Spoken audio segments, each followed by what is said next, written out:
नमस्कार मंडळी, संगीताच रेसिपीमध्ये आपलं सगळ्यांचं खूप स्वागत आहे।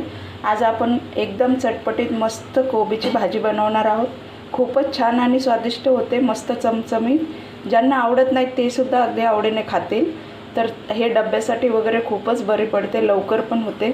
चला तर मग सुरुवात करूया या चटपटीत रेसिपीसाठी। तर हे पहा, मी अर्धा कोबी घेतलाय। आता हा धुवून घेतलाय, तरी पण आपण कापल्यानंतर एकदा धुणार आहोत। पावसाचे दिवस आहेत त्यामुळे आपल्याला भाज्या व्यवस्थित अगोदर धुवूनच पुन्हा चिरायच्या आहेत। आता हे आपण बारीक चिरून घेऊया।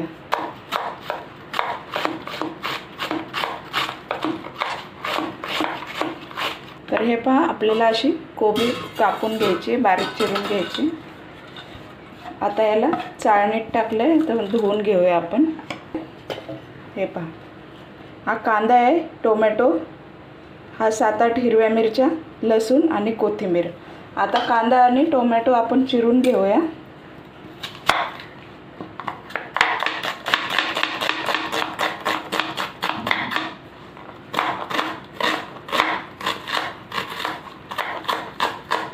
आता आपण टोमॅटो पण चिरून घेऊया, कोथिंबीर पण बारीक चिरून घ्यायची।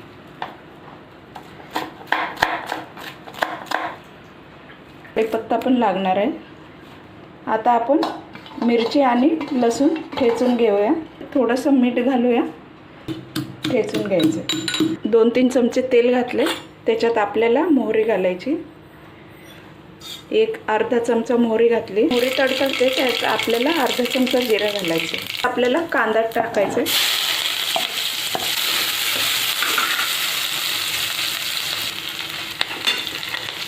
कढीपत्ता घालायचा। आता त्याच्यात आपण मिरची आणि लसणाची पेस्ट बनवली ती घालणार आहोत। तुम्ही मिरची आणि लसूण चिरून जरी घातलं तरी चालेल, पण ठेचून घातल्याने काय होतं की चव जरा छान येते याला। याला पण तेलामध्ये छान परतून घ्यायचं। कोबीची भाजी खूपच छान होते, अशा पद्धतीने बनवून नक्की बघा। चण्याची डाळ पण घालून करतात, ती पण खूप छान होते, पण आज मी डाळ न घालता बनवणार आहे। हे पहा, छान आता परतून झालं आहे आपलं। त्याच्यामध्ये आपण हळद घालूया, चिरलेला टोमॅटो घालूया,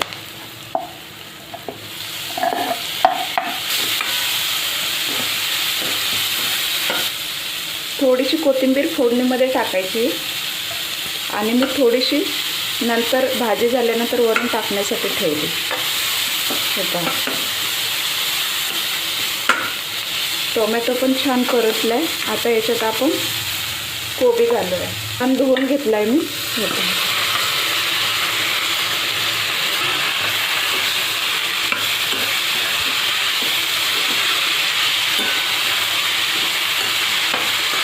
तर आपल्याला चवीपुरतं मीठ टाकायचं, तुम्ही तुमच्या चवीनुसार वापरा।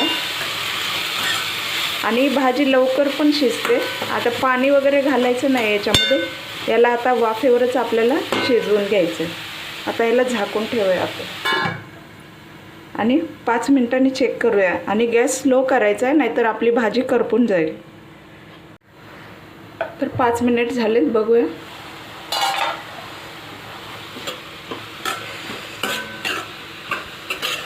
आपण याच्यात जरा पण पाणी नाही घातलेलं आहे। आता याच्यात आपल्याला थोडंसं शेंगदाण्याचं कूट घालायचं आहे। शेंगदाण्याचं कूट ऑप्शनल आहे, तुम्हाला हवं असेल तर घाला किंवा तुम्ही स्किप करू शकता। पहा, 1-2 चमचे मी शेंगदाण्याचं कूट घातलं, ही चव छान येते शेंगदाण्याच्या कूटाने। आता याला अजून आपण 1-2-3 मिनिट ठेवूया आणि आपली भाजी तयार होईल। बघूया, आपली भाजी शिजलेलीच आहे। ही पहा, खाली जरासा हलकासा ब्राऊन कलर झाला आहे। हे पहा, तेव्हा आपली भाजी खूप छान लागते, टेस्टी। म्हणजे पाणी पण संपलं आहे, थोडं पण पाणी राहिलेलं नाही, आणि भाजी पण आपली छान मस्त झाली। आता आपण कोथिंबीर घालूया। आता आपण गॅस बंद करूया। ही भाजी खूपच लवकर आणि खूपच झटपट होते आणि टेस्टी पण खूप लागते. हिला वरण भात सोबत खाऊ शकतात, चपातीसोबत खाऊ शकतात, भाकरीसोबतही खाऊ शकतात. खूपच मस्त ही भाजी लागते आणि सगळे आवडीने खातात. गॅस बंद करूया. तुम्हाला ही रेसिपी आवडली असेल तर नक्कीच लाईक करा, कमेंट करा, शेअर करा आणि सबस्क्राईब करायला विसरू नका. चला तर भेटूया एका नवीन मस्त रेसिपीमध्ये. थँक्यू.